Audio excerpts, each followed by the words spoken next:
ছায়ারাত্রি channel কখনোই কোনো কুসংস্কারকে প্রশ্রয় দেয় না। তাই আমরা কখনোই বলি না যে কোনো ভৌতিক ঘটনা বা কোনো অলৌকিক ইনসিডেন্টকে বিশ্বাস করতে। যারা বিশ্বাস করেন সেটা সম্পূর্ণই তাদের ব্যক্তিগত মতামত, এবং যারা বিশ্বাস করেন না তারা ঘটনাগুলিকে এন্টারটেনমেন্ট হিসেবেও নিতে পারেন।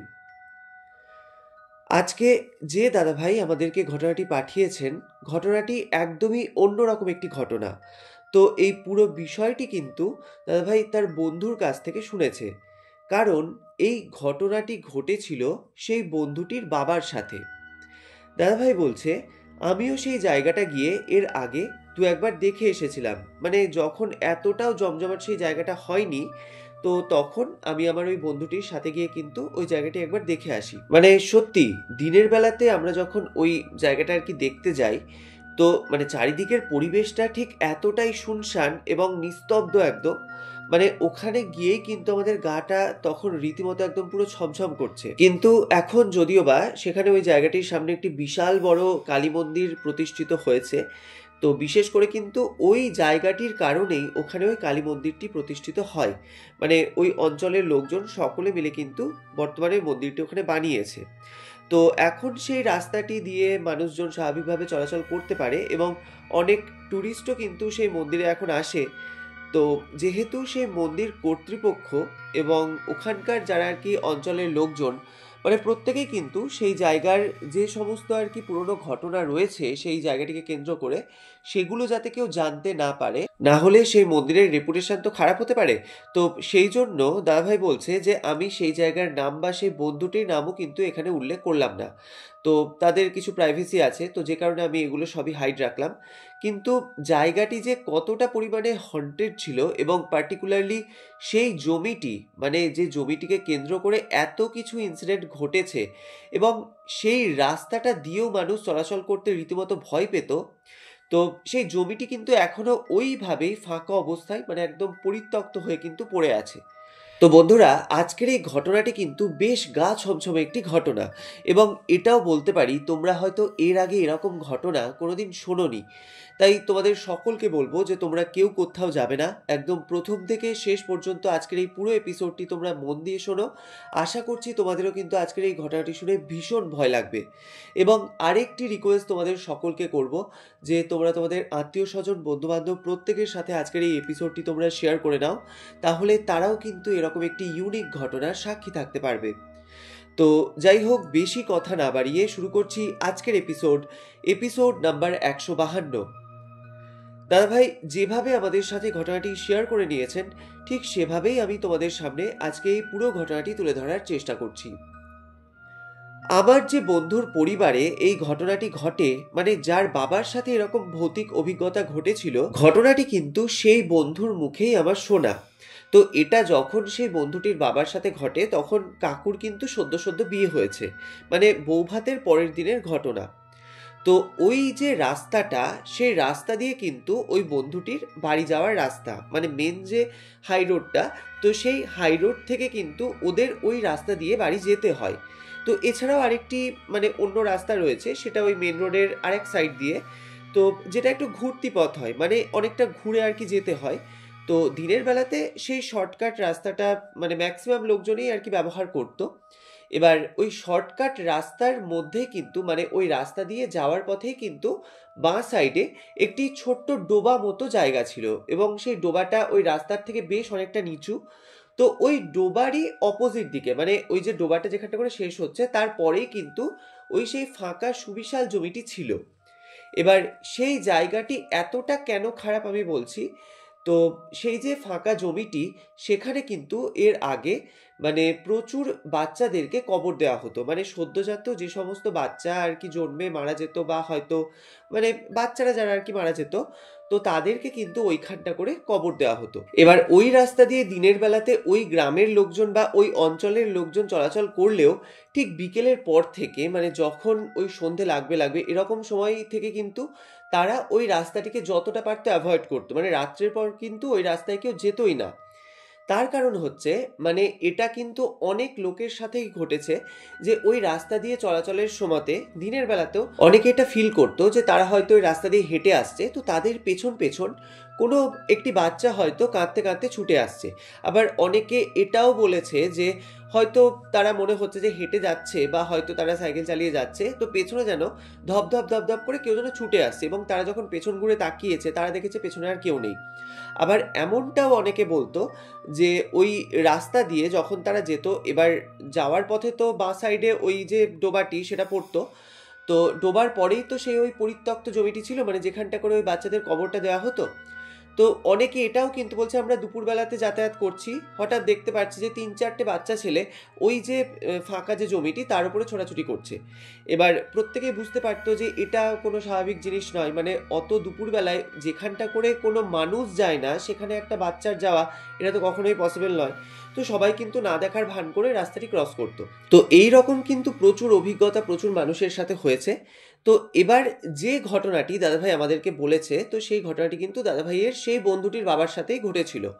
তো দাদাভাই বলছে আমার ওই বন্ধুটির সাথে প্রথম পরিচয় হয় স্কুল লাইফে।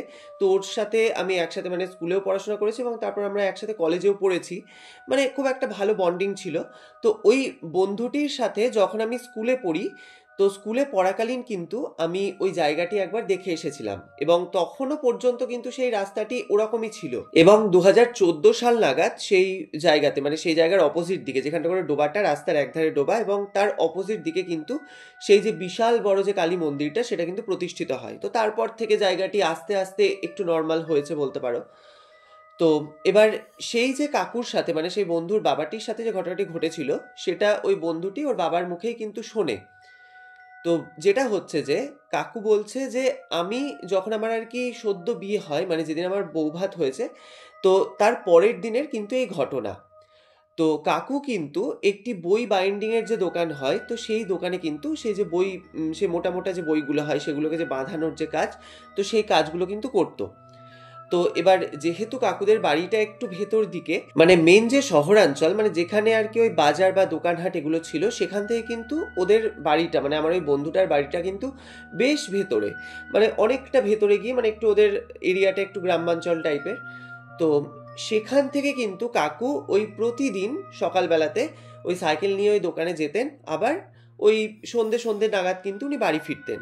এবার যেহেতু আমি আগেই বলেছিলাম যে ওই যে রাস্তাটা, ওই যে পরিত্যক্ত যে জমিটি, মানে যে আর কি ওই বাচ্চাদের যে কবরস্থানের রাস্তাটি, সেইটা দিয়ে গেলে কিন্তু খুব অল্প সময়ের মধ্যেই সেই শহরাঞ্চলে কিন্তু পৌঁছানো যায়।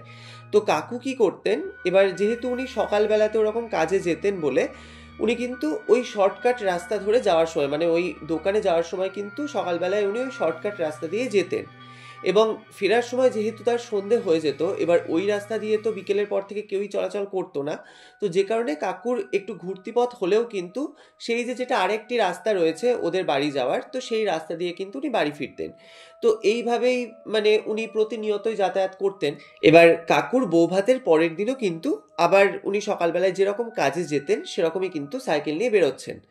তো এমন সময়তে কাকুর মা, মানে ঠাকুমা, কাকুকে কিন্তু ওই রাস্তা দিয়ে যেতে বারণ করেন। এবার তিনি এটা বলেন যে দেখ, তোর যেহেতু সদ্য বিয়ে হয়েছে, তো তোর গা থেকে কিন্তু সেই কাঁচা হলুদের গন্ধ এখনো যায়নি।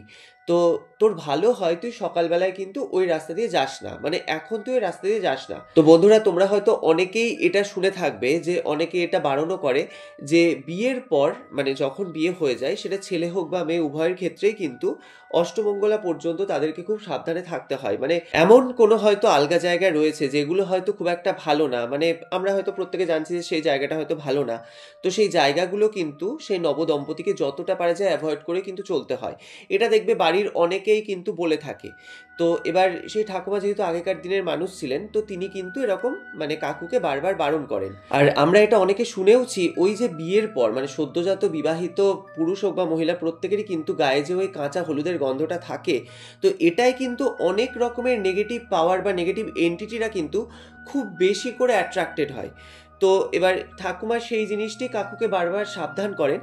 তো কাকু এবার দেখে যে এই সকালবেলা এমনিতেই তার দেরি হয়ে গেছে, তো তার উপরে এখন যদি ঠাকুমার সাথে এই বিষয়ে কথা বলতে যায় তাহলে তার আরও বেশি দেরি হয়ে যাবে।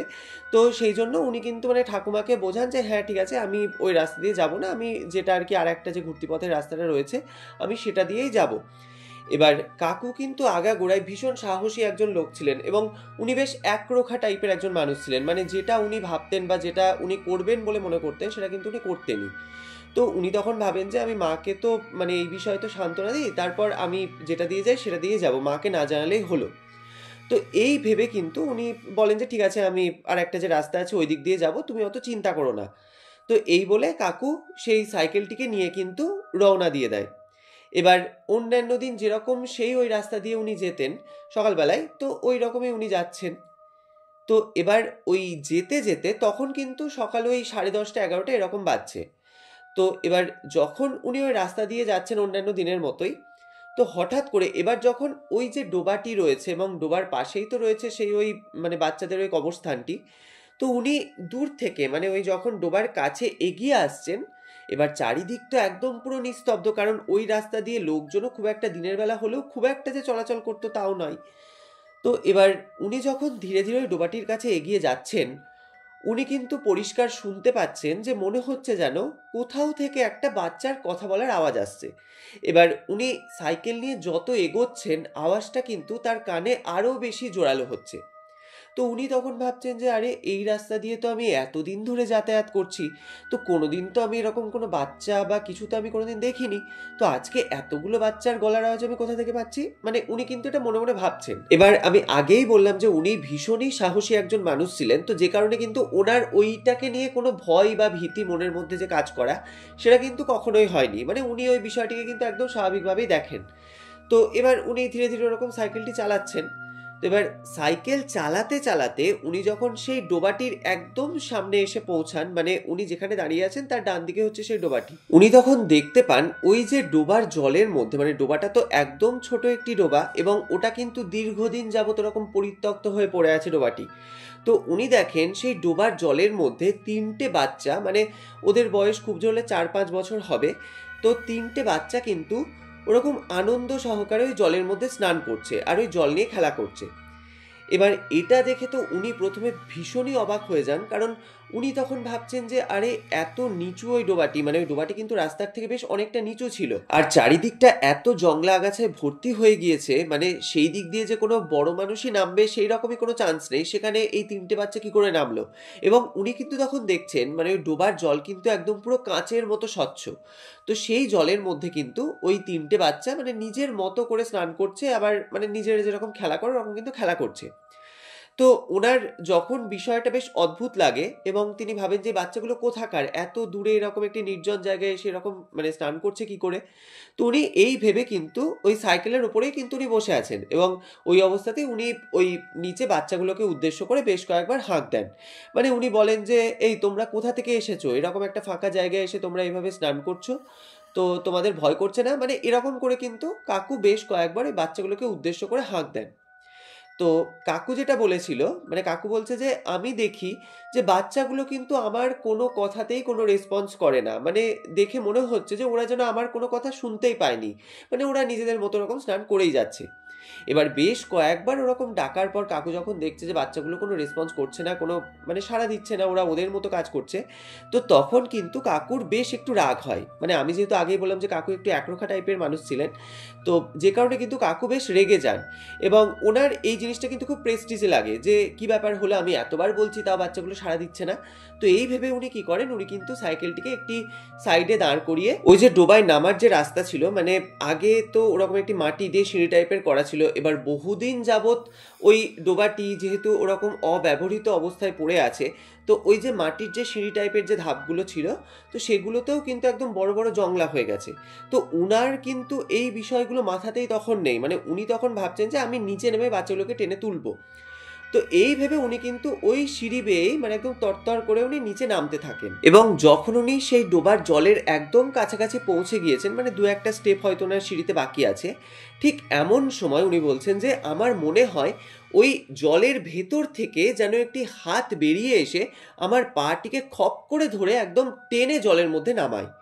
এবার যে মুহূর্তে এই জিনিসটা হয়েছে, মানে কাকু বলছে যে আমি কয়েক সেকেন্ডের মধ্যে বুঝতে পারলাম না যে আমার সাথে ঠিক কী ঘটনা ঘটলো। এবং যখন আমি জলের মধ্যে পড়েছি, মানে বলছে যে ওইটুকু একটা ডোবা, মানে একদমই ছোট্ট কিন্তু ডোবাটা। তো সেই ওই জলের মধ্যে যখন উনি পড়েছেন, উনি বলছেন যে একদম পড়ে পড়ে ওনার কিন্তু একদম গলা পর্যন্ত জল। এবার অত লম্বা চওড়া একটা মানুষ ওই ডোবার ওই যে একদম কাছেই, মানে একদম ওই সিঁড়ির স্টেপের কাছে উনি যেহেতু পড়েছেন, তো ওখানে এতটা যে জল হবে উনি তো সেটা কখনো ভাবেনইনি। এবং উনি বলছেন যে আমি যে জলের মধ্যে পড়ে গেছি, আমি যেন তলা পাচ্ছি না, মানে তলাতে আমি যতবার পা দিতে যাচ্ছি মনে হচ্ছে যেন সেই যে ডোবার যে পাঁক রয়েছে, সে পাঁকের মধ্যে আমার পা যেন আরো বেশি তলার মধ্যে ঢুকে যাচ্ছে। এবং তখন কিন্তু এই জলের মধ্যে ওই যে 3টে বাচ্চাকে, মানে যার উদ্দেশ্যে উনি এই ডোবার নিচে আর কি উনি আসছিলেন, তো উনি কিন্তু এই 3টে বাচ্চাকে ওখানে আর দেখতে পাচ্ছেন না। এবার উনি তখন ভাবছেন যে আমি এই জলের মধ্যে পড়ে গেলাম কি করে, এবং আমার এটা স্পষ্ট পুরো মনে হলো কেউ যেন আমাকে টেনে ওই জলের মধ্যে নিচে নামালো। এবার ওই মুহূর্তে তখন কিন্তু উনি প্রাণপণে চিৎকার করতে শুরু করেন, মানে বাঁচাও বাঁচাও করে উনি চিৎকার করছেন। এবার কাকু যেটা আর কি বলেছিল, মানে উনি বলছেন যে আমি যেখানে মানে বড় বড় পুকুর সাঁতার কেটে এপার ওপার হয়েছি, সেখানে এইটুকু একটা ডোবার মধ্যে আমি পড়ে গিয়ে রীতিমতো একদম হিমশিম খাচ্ছি, মানে তখন আমার অবস্থাটা ঠিক এরকম। তো উনি তখন কিন্তু প্রাণপণে ওরকম জোরে জোরে চিৎকার করছেন। এবার চিৎকার করতে করতে উনি যখন ওপর দিকে তাকিয়েছেন, মানে উনি তো তখন জলের মধ্যে পড়ে আছেন, এবং ওই অবস্থায় যখন উনি ওপর দিকে তাকান, উনি দেখতে পান সেই যে 3টে বাচ্চাকে উনি দেখেছিলেন ওরকম ওই জলের মধ্যে ওরকম স্নান করতে, ওই 3টে বাচ্চা কিন্তু ওনার ঠিক যেখানটা করে উনি দাঁড়িয়েছিলেন ওপরে, রাস্তার ওপরে, সেইখানটা করে ওই 3টে বাচ্চা দাঁড়িয়ে আছে। এবং ঠিক একইভাবে একই দৃষ্টিতে যেন ওই 3জন কাকুর দিকে তাকিয়ে আছে। এবার এটা দেখা মাত্র না কাকু তখন প্রচন্ড ভয় পেয়ে যায়, এবং উনি কিন্তু তখন এটাই ভাবতে থাকেন যে উনি যে সিঁড়ি দিয়ে নিচে নেমে এসেছেন, ওটা তো মানে চারিদিকে একদম পুরো জংলায় ভর্তি, এবং খুব ছোট ছোট সেই সিঁড়ির স্টেপগুলো। এবার উনি তো ওই রাস্তা দিয়ে যখন নামলেন, তাহলে বাচ্চাগুলো উঠলো কোন দিক দিয়ে? তো তখন কিন্তু কাকু বুঝতে পারে যে এই যে ঘটনাটা তার সঙ্গে ঘটে গেল, এবং কয়েক মুহূর্তের মধ্যে যে জিনিসটা ঘটলো, এটা কিন্তু কোনো স্বাভাবিক বিষয় নয়। মানে উনি কিন্তু খুব একটা যে বাজে ট্র্যাপের মধ্যে পড়ে গিয়েছেন, তখন কিন্তু তার কাছে এটা একদম জলের মতো পরিষ্কার। এবং কাকু যেটা বলছে যে আমি কিন্তু তখন ক্রমাগত আরো জলের নিচে তলিয়ে যাচ্ছি, মানে আমার সিচুয়েশনটা তখন এতটাই খারাপ, মানে আমার তখন কয়েক মুহূর্তের জন্য মনে হচ্ছিল যে আমি হয়তো আজকে আর বেঁচে বাড়ি ফিরবো না। তো এই অবস্থাতে এবার আমার তো আর তখন কিছু করার নেই, আমি তো কোনোভাবে উঠতে পারছি না, তো আমি তখন প্রাণপণে চিৎকার করছি যে বাঁচাও বাঁচাও করে। ঠিক এমন সময় ওই যে বলে না যে ভগবান চাইলে কোনো অপশক্তি বা কোনো অপদেবতা মানুষের কোনো ক্ষতি করতে পারে না, তো ঠিক এরকম সময়ই মানে ভগবানের দূতের মতো একজন ব্যক্তি মানে ওই রাস্তা দিয়ে কিন্তু হেঁটে ফিরছিলেন। এবার উনি রাস্তা দিয়ে আস্তে আস্তে কিন্তু এরকম আমার চিৎকারটা শুনতে পান। এবার তখন উনি ভাবছেন যে এরকম একটা জায়গায় একটা এরকম মানুষের চিৎকার কোথা থেকে আসছে। তো তারপর উনি এগিয়ে আস্তে আস্তে দেখেন যে ওরকম সাইকেলটি কিন্তু আমার যেরকম ওই রাস্তার ধারে আমি স্ট্যান্ড করে রেখেছিলাম, ওরকম কিন্তু রাখা আছে। তো উনি তখন তড়িঘড়ি কিন্তু মানে এগিয়ে আসেন, এবং এগিয়ে এসে কিন্তু দাদাভাই বলছে উনি কিন্তু কাকুকে ওই অবস্থায় ডোবার মধ্যে পড়ে থাকতে দেখতে পান। তো উনি এবার তড়িঘড়ি নিচে নামেন, এবং কোনো মতে কিন্তু কাকুকে ডোবা থেকে তুলে ওপরে নিয়ে আসেন। এবার ওপরে নিয়ে আসার পর তখন মানে কাকুর অবস্থা এতটাই শোচনীয় হয়ে গিয়েছিল, মানে কাকু কিন্তু তখন রীতিমতো হাঁপাচ্ছে। তো তখন এবার ওই ভদ্রলোক কাকুকে জিজ্ঞাসা করেন যে আচ্ছা আপনি এইখানে কি করে নামলেন, মানে আপনি এই রাস্তা দিয়ে যাচ্ছিলেন, আপনার সাইকেলটা এখানে স্ট্যান্ড করে রাখা আছে, আপনি ডোবার জলে এইভাবে পড়ে গেলেন কি করে? তো তখন দাদাভাই বলছে কাকু কিন্তু পুরো বিষয়টি ওই ভদ্রলোককে খুলে বলেন যে এই এই ঘটনা আমার সাথে হয়েছে।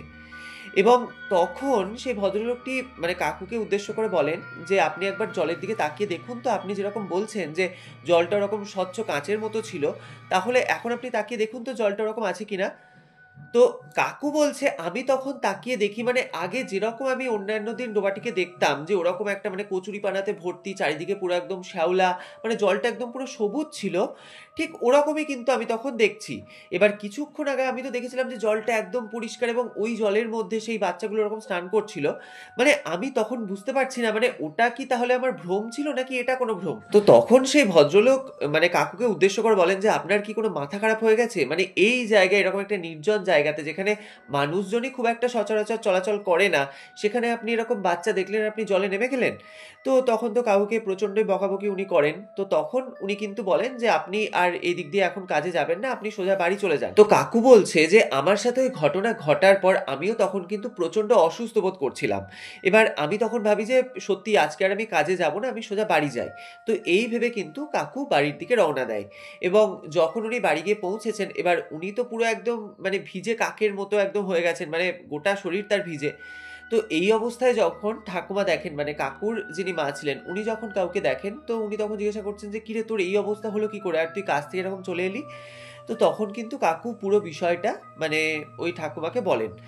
তো এবার উনি তো তখন শুনে প্রচণ্ডই রেগে গেছেন, কারণ উনি বারবার করে কাকুকে আজকে বারণ করেছিলেন যে কাকু যেন ওই রাস্তা দিয়ে আজকে না যায়, মানে অষ্টমঙ্গলা পর্যন্ত যেন উনি এই কথাটি মেনে চলেন। কিন্তু কাকু যখন এটা শোনেননি, আবার মানে ওই রাস্তা দিয়ে যাওয়া কালীনই তার সাথে এরকম একটি ঘটনা ঘটেছে, তো ঠাকুমা তো প্রচণ্ডই রেগে যান এবং উনি তখন কাকুকে একটু বকাঝকাই করেন। তো এরপর কিন্তু কাকু মানে ফ্রেশ ট্রেশ হয়ে যখন ঘরে বসেছেন, তো তার কিছুক্ষণ পর থেকেই কিন্তু কাকুর প্রচণ্ড জ্বর, মানে প্রচণ্ড জ্বর এবং তার সাথে কিন্তু বমি হচ্ছে, মানে একসাথে এই দুটো জিনিস। তো এবার সারাদিনে ওষুধপত্র দেওয়া হয়, কিন্তু কাকুর জ্বর কিন্তু কোনো মতেই কমে না, মানে উল্টে কিন্তু জ্বর বাড়ছে এবং তার শরীর কিন্তু আরও খারাপ হয়ে যাচ্ছে। তো তখন কিন্তু ঠাকুমা এটা বুঝতে পারে, মানে কাকুর এটা ঠিক এক্স্যাক্টলি কি হয়েছে, মানে এটা যে কোনো সাধারণ শরীর খারাপ নয়, এটা কিন্তু তখন ঠাকুমা এটা বুঝে যায়। তো তখন উনি কি করেন, উনি কাকুকে সঙ্গে নিয়ে পরের দিন সকালবেলায় ওখানকারই স্থানীয় একটি মনসা মন্দির রয়েছে, তো ওখানে কিন্তু নিয়ে যায় এবং ওখানকার যিনি পুরোহিত মশাই ছিলেন, তো ওনাকে কিন্তু পুরো বিষয়টি উনি খুলে বলেন। এবার ওই অঞ্চল এবং আশেপাশের অঞ্চল প্রত্যেকেই কিন্তু ওই যে রাস্তাটা এবং পার্টিকুলারলি ওই যে জায়গা যেখানটা করে ওই বাচ্চাদের কবরটি দেওয়া হতো, ওই জায়গাটি সম্পর্কে কিন্তু প্রত্যেকেই জানতো এবং ওই জায়গা সম্পর্কে যে একটা এরকম বাজে কথা রয়েছে এবং অনেকের সাথেই যেহেতু বিশেষ করে ওই জায়গাটিকে কেন্দ্র করে এরকম অনেক ঘটনার কথাই প্রত্যেকে জানতো, তো সেই পুরোহিত মশাইটি কিন্তু ওই বিষয়টি শোনার পর তখন একটা কথাই বলেন যে, যেহেতু মানে ওই ঠাকুমার কথাটাই কিন্তু ঠিক হয়, মানে যেহেতু কাকুর এরকম সদ্য বিয়ে হয়েছিল এবং কাকুর গায়ে সেই হলুদের স্মেলটিতে অ্যাট্রাক্ট হয়ে ওখানে যেহেতু এরকম প্রচুর নেগেটিভ এন্টিটির বসবাস, তো যারা কিন্তু এরকম অ্যাট্রাক্ট হয়ে কাকুকে পজেস করতে চেয়েছিল এবং ওই যে পুরো দৃশ্যটা কাকু ওই মুহূর্তে দেখেছিল, এটা কিন্তু টোটালটাই ওনার ভ্রম ছিল। মানে ওই ভ্রমের মধ্যে দিয়ে ওরা অ্যাকচুয়ালি চেয়েছিল যে কাকুকে ওই ডোবার মধ্যে চুবিয়ে মেরে ফেলতে। তো এই জিনিসটা যখন সেই পুরোহিত মশাই বলেন, এবার কাকুর সাথে ওই ঘটনাটা তো একদম কাকু প্রত্যক্ষদর্শী ছিলেন, মানে উনি এই জিনিসটা একদম সামনাসামনি দেখেছেন এবং তার সাথে ঘটনাটি ঘটেছে। তো এর আগে উনি এই বিষয়গুলো বিশ্বাস না করলেও এখন কিন্তু উনি খুব ভালো করে বিশ্বাস করতেন। তো তখন ওই পুরোহিত মশাইয়ের কথায় কাকু এবং ঠাকুমা যেহেতু ওনারা দুজনেই গিয়েছিলেন, তো দুজনেই কিন্তু প্রচণ্ড ভয় পেয়ে যান। তো তখন সেই পুরোহিত মশাই বলেন যে, "এটাতে ভয় পাওয়ার কোনো কারণ নেই, আমি ওনাকে খুব ভালো করে ছেড়ে দিচ্ছি এবং আমি এই যে মা মনসার যে ঘটের জল, সেই মন্ত্রপুত জল উনি কিন্তু দেন এবং বলেন যে এই জলটি এই বাড়ির মধ্যে গিয়ে যেন ছিটিয়ে দেওয়া হয় এবং উনি খুব ভালো করে সতর্ক করে দেন যে আগামী 7 দিন মানে 1 সপ্তাহ যেন কাকু বাড়ি থেকে কোথাও না বেরোয়। তো সেই কথা মতো মানে সেই পুরোহিত মশাইয়ের কথা মতো কাকু সেই কাজই করেছিলেন এবং তারপর থেকে আজ পর্যন্ত কাকু কিন্তু ওই রাস্তাতে কোনোদিন যাননি। মানে এখন তো ওই রাস্তা অনেক পরিবর্তন হয়ে গেছে এবং ওখানে যেহেতু এই কালী মন্দিরটি প্রতিষ্ঠিত হয়েছে, মানে এখন ওই রাস্তায় কিন্তু কোনো ভয়ের ব্যাপারই নেই। তো তবুও কিন্তু কাকুর ওই যে আতঙ্কটা ওটা মনের মধ্যে এতটাই জাঁকিয়ে বসেছিল, সেই কারণে কিন্তু কাকু এখনো পর্যন্ত ওই রাস্তা দিয়ে কোনোদিন যান না। তো এই ঘটনাটি ওই কাকুটির সাথে ঘটে, মানে আমার ওই বন্ধুর বাবাটির সাথে ঘটে। তো আমি এটা আমার বন্ধুর মুখেই শুনেছিলাম এবং পরে কিন্তু কাকু এই বিষয়টি বলেছিলেন। তো আরেকটি ঘটনা ওই জায়গাটিকে কেন্দ্র করে ঘটে, সেটা হচ্ছে যে ওই বন্ধুটিদের যেখানটা করে আর কি বাড়ি, তো ওদের বাড়ির আরও 4-5টা বাড়ির পর হচ্ছে একটি ফ্যামিলিতে, মানে তাদের সঙ্গেও কিন্তু ওই জায়গাটিকে কেন্দ্র করে একটি ঘটনা ঘটে যায়। তো সেটা হচ্ছে যে ওদের ফ্যামিলির যে দম্পতি ছিলেন, তো সেই মহিলার মানে সেই ভদ্র মহিলার কিন্তু পরপর 2টি সন্তান মারা যায়। তো দাদাভাই বলছে যে এই ঘটনাটিও আমার ওই কাকুর মুখেই শোনা এবং তখন আমার ওই বন্ধুটি কিন্তু খুব ছোট, মানে যখন এই ইনসিডেন্টটা ঘটে তখন কিন্তু আমার ওই বন্ধুটি খুব ছোট, মানে ওই 2-3 বছরের বাচ্চা এরকম সময়। তো সেই যে ফ্যামিলির যিনি ভদ্র মহিলাটি ছিলেন, তো ওনার যখন ওই 2টি সন্তান মারা যায়, এবার আগে কি হতো মানে যাদেরই ওরকম সদ্যজাত বাচ্চা বা একদম ছোট বাচ্চা যাদের মারা যেত, তো তো তাদেরকে কিন্তু ওই যে কবরস্থান, বাচ্চাদের যে কবরস্থান, সেখানেই গিয়ে কিন্তু পোঁতা হতো। তো সেই রকম ওই ভদ্রমহিলার ওই দুটো সন্তানকেও ওই জায়গায় মানে ওই জমিটির মধ্যে গিয়ে পোঁতা হয়েছিল। এবার ওই ফ্যামিলির প্রত্যেকেই এই বিষয়টিকে একদম স্বাভাবিকভাবেই নেয়। তো যেরকম হয় যে যাদের এরকম সন্তান বাঁচে না, অনেকেরই তো হয়, তো সেরকমভাবেই তারা ওই জায়গাতে গিয়ে ওই দুটো সন্তানকে তারা পুঁতে এসেছিল মারা যাওয়ার পর। তো তারপর উনি যখন তৃতীয়বারের জন্য গর্ভবতী হন এবং উনি যখন 7 মাসের অন্তঃসত্ত্বা ছিলেন, তো সেই সময়তে একদিন রাত্রে কিন্তু সেই ভদ্রমহিলা একটি স্বপ্ন দেখেন। তো তিনি যে স্বপ্নটা দেখছেন সেটা হচ্ছে এরকম যে দুটো একদম সদ্যজাত বাচ্চা, কিন্তু তাদের দাঁত রয়েছে এবং বড় বড় চুল, বড় বড় নখ, এবং বাচ্চা দুটো দেখতে কিন্তু বেশ অদ্ভুত টাইপের। মানে উনি ওই স্বপ্নের মধ্যে ওই দুটো বাচ্চাকে দেখছেন, মানে উনি যেটা পরে বলেছিলেন যে ওনার কিন্তু দেখে রীতিমতো ভয় লাগছিল বাচ্চাগুলোকে। তো তিনি দেখছেন যে সেই সদ্যজাত দুটো বাচ্চা, মানে এবার ওইটুকুটুকু বাচ্চার তো কখনো হেঁটে বা ছুটে আসা তো কখনো পসিবল নয়। তো উনি দেখছেন ওই দুটো বাচ্চা রকম ছুটতে ছুটতে এসে ওনার পেটের ওপরে কিন্তু ক্রমাগত হাত দিয়ে বাড়ি মারছে। এবার এই জিনিসটা যখন তিনি প্রথম ওরকম মানে প্রথম রাত্রে যখন উনি স্বপ্নটা দেখেছিলেন, উনি একদম ধড়পড় করে বিছানায় উঠে বসেন এবং মানে উনি রীতিমতো একদম চিৎকার করে ওঠেন। এবার ওনার ওরকম চিৎকারে ওনার হাজবেন্ড যেহেতু পাশে শুয়েছিলেন, তো উনিও তখন মানে ওনারও তখন ঘুমটা ভেঙে যায়।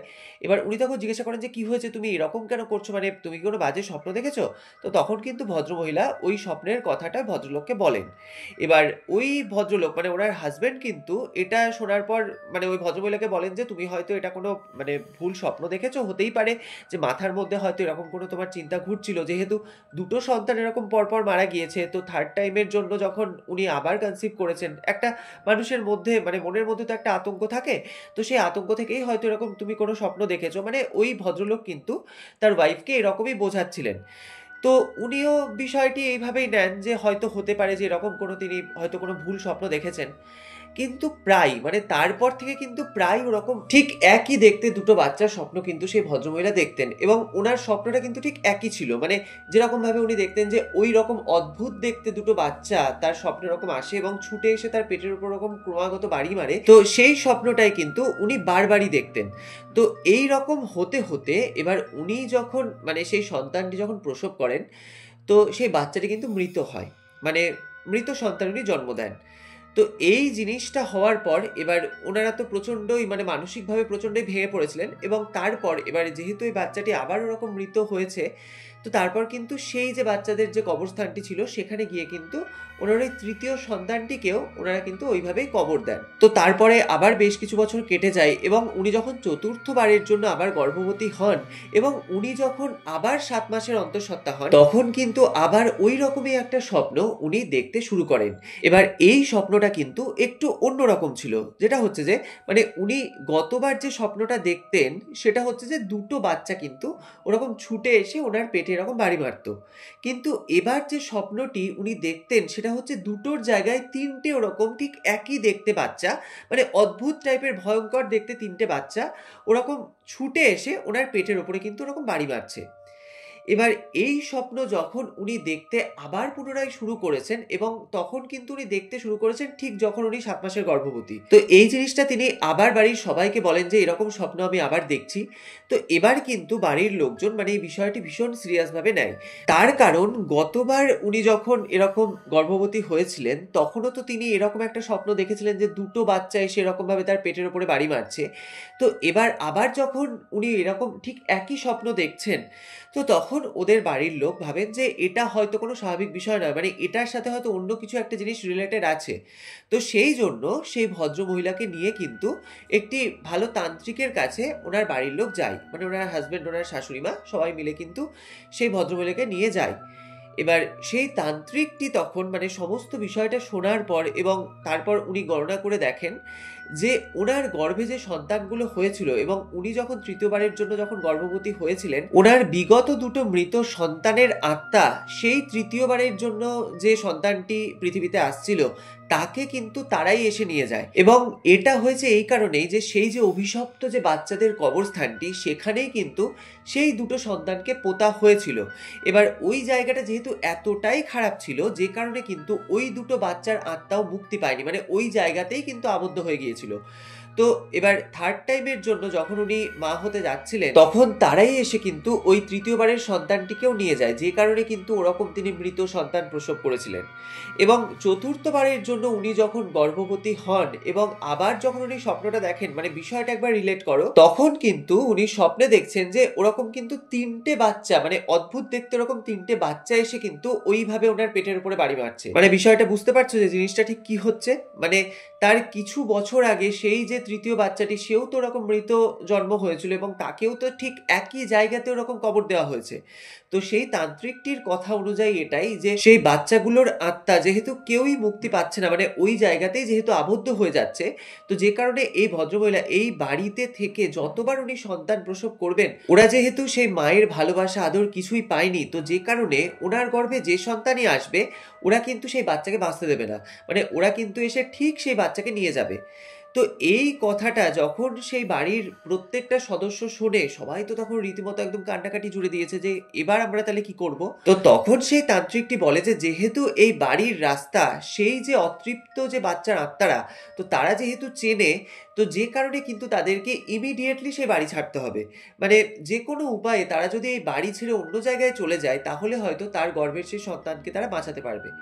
তো সেই কথা মতো দাদাভাই বলছে সেই কাকুর কাছে আমার শোনা, যে সেই বাড়ির প্রত্যেকটা সদস্য মানে রাতারাতি একদম বাড়িতে তালা বন্ধ করে সেই বাড়ি ছেড়ে চলে যায়। তো এরপর যতদূর সেই কাকুটি শুনেছিলেন যে তারা ওই শহরাঞ্চলের দিকে চলে গেছে, ওখানেই তারা মানে থাকছে। তো অনেক পরে তাদের এই যে পুরনো বাড়িটি, সেই গ্রামের যে বাড়িটি, সেটা তারা পরে বিক্রি করে দেয় এবং পরে তারা খবর পেয়েছিলেন, মানে কাকুরা আর কি খবর পেয়েছিলেন যে তাদের একটি মেয়ে সন্তান হয়েছে এবং সে সম্পূর্ণ সুস্থ আছে। তো এই ঘটনাটি, মানে এরকম একটি অদ্ভুত ঘটনা ওই জায়গাটিকে কেন্দ্র করে ওই ফ্যামিলিতেও ঘটেছিল। তো দাদাভাই বলছে এই দুটো ঘটনা আমি আমার ওই বন্ধুর বাবাটির কাছে, মানে ওই কাকুর কাছে আমি শুনেছিলাম। তো তারপর যেটা হয়, ওই অঞ্চলের প্রত্যেকটা মানুষই মানে ওই জায়গাটিকে নিয়ে এরকম একটা আলোচনা করতো যে ওই জায়গাটা এতটা যখন খারাপ, তো তাহলে ওখানে যদি মানে ওটার যদি কোনো একটা সুরাহা করা যায়, তো এই নিয়ে কিন্তু ওই অঞ্চলের প্রত্যেকটা মানুষের মধ্যে একটা আলোচনা চলতো। তো সেই করতে করতে দাদাভাই বলছে সেইবার আমরা কলেজ থেকে পাস আউট হয়েছি, 2014 সালের কথা। তো সেই বছর ওইখানে একটি কালী মন্দির প্রতিষ্ঠিত হয় এবং কালী মন্দিরটি প্রতিষ্ঠিত হয় ঠিক এমন জায়গায়, মানে হচ্ছে যে সেই যে ডোবাটি এবং ডোবার পরেই তো সেই কবরস্থানটি। তো রাস্তার যে বাঁ সাইডে যে ডোবা এবং তার ঠিক একদম সামনাসামনি রাস্তার অপোজিট দিকে মানে ডান দিকে সেই কালী মন্দিরটি প্রতিষ্ঠিত হয়েছে। তো যে জায়গাটির উপরে সেই মন্দিরটি প্রতিষ্ঠিত হয় সেটা কিন্তু একজন ভদ্রলোকের পার্সোনাল জায়গা ছিল। এবার ওই যে রাস্তাটি ওটা এতটাই খারাপ এবং এতটাই হন্টেড, এবার ওই জায়গাটা তো উনি কোনোভাবেই ব্যবহার করতে পারতেন না। এবার ওনার ওই জায়গাটা কিন্তু প্রায় 12 কাঠার ওপরে জায়গা, মানে বুঝতে পারছো যে কত বড় সেই এরিয়াটা। তো সেই জায়গাটি কিন্তু উনি তখন সেই কালী মন্দির তৈরি করার জন্য উনি দান করেন। তো এবার যখন ওই জায়গাটি উনি সেই মন্দিরের উদ্দেশ্যে দান করেন, তো সেই জায়গাতেই কিন্তু সেই অঞ্চলের সবাই মিলে কিন্তু সেই মন্দিরটি তৈরি করেন। এবং ওই মন্দিরটি তৈরির আগে যে ভিত পুজো যেটাকে বলে, মানে ভিত্তি পুজো, তো সেই ভিত্তি পুজোর সময় যে পুরোহিতরা তারা কিন্তু বাইরে থেকে এসেছিলেন। তো ওনারা যখন সেই মাটিটিকে পবিত্র করার জন্য পুজো করছেন, তো ওনারা বলেছিলেন যে ওই জায়গার জন্য এই জায়গাটাও ঠিক এতটাই খারাপ হয়ে আছে, মানে সেটা কিন্তু বলার নয়। মানে ওই টোটাল এরিয়াটাই কিন্তু প্রচণ্ড একটা মানে সেই ভূমিদোষ বা বাস্তুদোষ যেটাকে বলে সেটা কিন্তু লেগে আছে। তো ওনারা অনেক কিছু পূজা অর্চনা করে সেই বাস্তুদোষ কাটান এবং তারপর ওনারা এটাও বলেন যে এখানে যে কালী মূর্তিটি প্রতিষ্ঠিত হবে, এবার তোমরা হয়তো এটা অনেকেই জানবে যে দক্ষিণা কালী মানেই হচ্ছে মা কালী কিন্তু দক্ষিণ দিকে মুখ করে থাকেন, কিন্তু ওনারা বলেছিলেন যে এই মা কালীর মূর্তি কোনোভাবেই দক্ষিণ দিকে নয়, ওই যে ডোবা এবং ওই যে পরিত্যক্ত যে বাচ্চাদের কবরস্থানটি, সেই দিকে যেন মায়ের দৃষ্টিটা থাকে, মানে মায়ের মুখ যেন ওই দিকে থাকে, মা যেন সবসময় ওই দিকে তাকিয়ে থাকেন। তো তার কথা মতোই সেই মন্দির এবং সেই মূর্তি ওইভাবেই প্রতিষ্ঠিত হয় এবং তারপর থেকে সেইখানে কিন্তু মানে খুব মহা সমারোহে সেই মায়ের পুজো হতো এবং প্রতি অমাবস্যাতে এখনও খুব ধুমধাম করে মায়ের পুজো হয়। এছাড়াও নিত্য সেবা যেরকম হয় সেরকমভাবেই ওই মন্দিরে পুজো হয়। তো এখন কিন্তু মানে তারপর থেকে আস্তে আস্তে কিন্তু সেই যে রাস্তার প্রতি যে একটা ভীতি বা একটা মানুষের মনে যে আতঙ্ক, বা প্রতিটা মানুষ এটা কিন্তু বলেওছে যে তারা যেটা ফিল করতো ওই রাস্তা দিয়ে দিনের বেলাতেই চলাচল করতে, সেটা কিন্তু কেউ আর ফিল করে না। মানে ওই রাস্তা কিন্তু একদম স্বাভাবিক হয়ে গেছে এবং এখন ওই রাস্তা দিয়ে রাত্রিবেলাতেও অনেকেই মানে সবাই কিন্তু চলাচল করে। আর ওই মন্দিরে মানে ওইটা এখন ধীরে ধীরে এতটাই নাম ছড়াচ্ছে মন্দিরের, তো অনেক ট্যুরিস্টও কিন্তু ওই মন্দিরে পুজো দিতে আসেন। তো সেই জন্যই মানে এই মন্দিরের কর্তৃপক্ষ যেহেতু চান না এবং যেহেতু আমার বন্ধুটাও বারবার বারণ করেছিল যে সেই জায়গার নাম এবং সেই মন্দিরটির নাম যাতে না বলা হয়, তো সেই জন্য আমি পার্টিকুলারলি জায়গা এবং মন্দিরের নাম এখানে বললাম না। আর ওই যে ডোবাটি ছিল একদম মন্দিরের সামনাসামনি, তো ওই ডোবাটা মানে রাস্তার অপোজিট দিকে, তো সেখান থেকে মানে মন্দিরের যে ড্রেনেজ সিস্টেমটা ওটা এমনভাবেই করা হয়েছে, তো মন্দিরের যা যাবতীয় জল এবং পুজোর শুকনো ফুল বেলপাতা সবই কিন্তু ওই ডোবার উপর গিয়ে পড়ে। মানে টোটাল জায়গাটাই কিন্তু একটা পজিটিভ ভাইবস তৈরি হয়ে গেছে, মানে ওই যে একটা নেগেটিভ ব্যাপারটা ছিল ওটা কিন্তু ওখানে অনেকটাই কেটে গেছে। কিন্তু ওই যে সেই পরিত্যক্ত জমিটি, মানে ওখানে তো যেহেতু এখন কোনো বাচ্চাদের কবর দেওয়া হয় না, মানে ওই ব্যবস্থা ওখানে পুরোপুরিভাবে বন্ধ করে দেওয়া হয়েছে, তো সেই জমিটি কিন্তু এখনো পর্যন্ত রয়েছে। সেটা অনেকেই গেলে এখনো ওইভাবেই ওই জমিটা ওই রাস্তার সাইড থেকে কিন্তু দেখা যাবে। তো এই ঘটনাটি একদম একটি বাস্তব ঘটনা। তো দাদাভাই বলছে আমার বন্ধুর বাড়ি যাওয়ার পথে সেই রাস্তাটি, এবং আমি তো সেখানে মন্দির হওয়ার আগেও ওই জায়গাটা দেখেছি এবং মন্দির হওয়ার পর তো এখন আমি প্রায় ওই রাস্তা দিয়ে যাই। তো এটা একদম একটি সত্যি ঘটনা, যেটা ওই অঞ্চলের প্রত্যেকটা মানুষ জানে এবং প্রত্যেকটা মানুষ কিন্তু ওই যে ভয়ঙ্কর অভিজ্ঞতার সাক্ষী। তো তাই আজকে আমি তোমার সাথে এই ঘটনাটি শেয়ার করলাম। তো তোমার যদি ভালো লাগে তাহলে তোমার চ্যানেলে তুমি ঘটনাটি পড়ে শুনিও। তো দাদাভাই অসংখ্য ধন্যবাদ এত সুন্দর এবং এত ইউনিক একটি ঘটনা আমাদের সাথে শেয়ার করার জন্য। এবং সত্যি বলতে এরকম ঘটনা কিন্তু এর আগে আমার চ্যানেলে আমি কোনোদিন পাইনি, মানে কোনো শ্রোতা বন্ধুই আমাকে এরকম কোনো ঘটনা কিন্তু পাঠায়নি। তো আজকে এই ঘটনাটি যখন আমি নিজে পড়ছিলাম, তো আমারও কিন্তু ঘটনাটি শুনে বেশ অন্যরকম লেগেছে। তো বন্ধুরা, তোমাদের আজকের এই এপিসোডটি শুনে কেমন লাগলো সেটা অবশ্যই আমাদেরকে কমেন্টের মাধ্যমে লিখে জানিও। এবং ঘটনাটি শুনে যদি তোমাদের ভালো লাগে তাহলে অবশ্যই একটা লাইকের সঙ্গে সঙ্গে একটা হাইপ করে কিন্তু আমাদের সাথে থাকতে তোমরা একদমই ভুলো না। আর তোমরাও যদি তোমাদের জীবনে ঘটে যাওয়া এরকম কোনো সত্যি ভৌতিক ঘটনা বা যে কোনো অলৌকিক ইনসিডেন্ট আমাদের সাথে শেয়ার করতে চাও, তাহলে স্ক্রিনে দেওয়া হোয়াটসঅ্যাপ নাম্বারে তোমরা ঘটনাগুলি আমাদেরকে লিখে অথবা ভয়েস মেসেজের মাধ্যমে পাঠাতে পারো। এছাড়াও কিন্তু তোমরা আমাদেরকে মেইলের মাধ্যমেও ঘটনা শেয়ার করতে পারো। তাছাড়াও তোমরা আমাদের ফেসবুক পেজ ছায়ারাত্রি এবং ইনস্টাগ্রাম আইডি ছায়ারাত্রি অফিসিয়ালেও ইনবক্স করতে পারো তোমাদের ঘটনাটি। আমরা সেই ঘটনাটি কিন্তু তুলে ধরবো সমস্ত শ্রোতা এবং দর্শক বন্ধুদের সামনে। আর তোমাদের পক্ষে যদি পসিবল হয় তাহলে যে ঘটনাটি তোমরা আমাদেরকে পাঠাচ্ছ সেই ঘটনা সম্পর্কিত যে কোনো ছবি বা যে কোনো ছোট্ট ভিডিও ক্লিপ তোমরা চাইলে আমাদের সাথে শেয়ার করতে পারো। আমরা সেই ছবি বা ভিডিওটি দেখাবো সমস্ত দর্শকদেরকে। তো আজকের এপিসোডের প্রশ্নটি হলো, সেখানে যে কালী মন্দিরটি নির্মিত হয়েছিল সেটা কত কাঠা জমির উপর তৈরি করা হয়েছিল? তোমরা সঠিক উত্তরটি আমাদেরকে কমেন্টের মাধ্যমে লিখে জানাও। আমরা নেক্সট এপিসোডের শেষে তোমাদের কমেন্টের স্ক্রিনশটটি পাবলিশ করব। তো আগের দিন আমার কিছু বার্থডের ছবি আমি পোস্ট করেছিলাম, তো সেখানে অনেকেই আমাকে শুভেচ্ছা বার্তা জানিয়েছেন। তো তাদের নামগুলো আমি এখানে প্রথমে বলছি। তো তারা হলেন মিতু ভাইবস, শম্পা চক্রবর্তী, মিনু সাহা, রাজশ্রী চক্রবর্তী, অর্চিস্মিতা দুবে, লক্ষ্মী সরকার, মৌমিতা ভট্টাচার্য, কনিষ্ক কুণ্ডু, লাইলা তঞ্জুর, অঞ্জনা দত্ত, মানসি থাপা, অয়ন পাহাড়ি এবং ইরাবতী বাসু। তো তোমাদের সকলকে জানাই আমার তরফ থেকে মেনি মেনি থ্যাঙ্কস আমাকে এত ভালোবাসা জানানোর জন্য। তো এবার গত এপিসোডে যারা আমাদেরকে সঠিক উত্তর দিয়েছিলেন তাদের নামগুলো আমরা এখানে এবার বলছি। তো তারা হলেন শিখা রয়, বহুলার অন্ডাল থেকে অজিত বাউরি, মালবিকা দাশগুপ্ত, নদিয়ার আশারনগর থেকে বাসন্তী মণ্ডল এবং বেলঘড়িয়ার পুলিশ হাউজিং থেকে শুভ্রা ধর। তো আরও যারা আমাদেরকে কমেন্ট করেছেন তাদের মধ্যে থেকে কয়েকজনের নাম আমরা এখানে এখন বলছি। তো তারা হলেন বিশ্বজিৎ ঘটক, পিঙ্কি বড়ুয়া, ডলি ঘটক, হাওড়া থেকে গীতা গোস্বামী, কলকাতা থেকে বুবুন ঘোষ এবং ডানকুনি থেকে জবা চক্রবর্তী। তো তোমাদের সকলকে জানাই অসংখ্য ধন্যবাদ আমাদেরকে কমেন্টের মাধ্যমে তোমাদের এই মতামতগুলো জানানোর জন্য।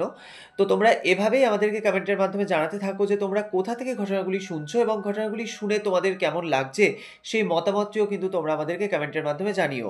তো যাই হোক, আজকের মতো বিদায় নিচ্ছি। দেখা হচ্ছে আবার পরবর্তী নতুন ভয়ঙ্কর ঘটনা নিয়ে আগামী মঙ্গলবার। ততক্ষণ তোমরা সকলে ভালো থেকো, সুস্থ থেকো। শুভরাত্রি।